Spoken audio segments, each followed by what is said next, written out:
আর কদিন পরেই আলোর উৎসব দীপাবলি, আর তার আগেই দেশের লক্ষ লক্ষ কেন্দ্রীয় সরকারি কর্মচারী ও পেনশনভোগীদের জন্য একটার পর একটা ভালো খবর আসতে চলেছে।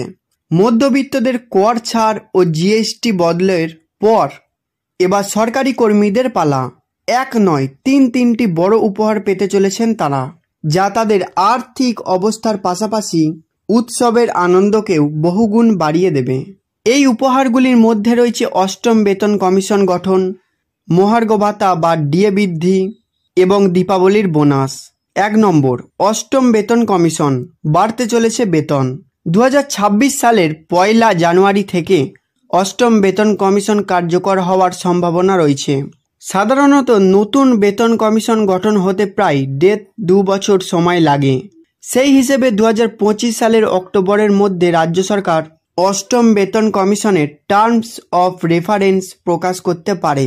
এই ঘোষণা হলে কর্মীদের বেসিক বেতন অনেকটাই বাড়বে।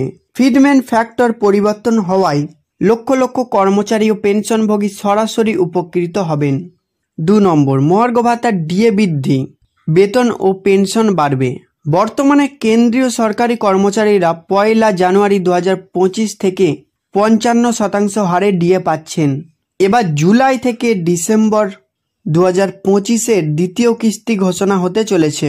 All India consumer price index বা AICPI এর পরিসংখ্যান অনুযায়ী এবারে ডিএ 3% বাড়তে পারে, ফলে তা বেড়ে হবে 58%। দীপাবলির আগে এই ঘোষণা এলে লক্ষ লক্ষ কর্মচারী ও পেনশনভোগীর বেতন ও পেনশন অনেকটাই বাড়বে।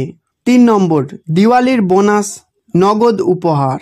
প্রতি বছরই কেন্দ্রীয় তার নন গ্যাজেটেড কর্মীদের দীপাবলির সময় প্রোডাক্টিভিটি লিঙ্কড বোনাস বা অ্যাডহক বোনাস দেয়। এবছরও একই ধারা বজায় থাকবে বলে আশা করা হচ্ছে, ফলে প্রায় 30 লক্ষেরও বেশি কর্মচারী সরাসরি নগদ বোনাস পাবেন। এই 3টি বড় উপহার নিঃসন্দেহে কেন্দ্রীয় সরকারি কর্মীদের দীপাবলির আনন্দ বহুগুণ বাড়িয়ে দেবে। এর ফলে একদিকে যেমন তাদের আর্থিক নিরাপত্তা বাড়বে, তেমনি এই বিপুল অঙ্কের অর্থ বাজারে এলে তা দেশের অর্থনীতিকেও চাঙ্গা করবে।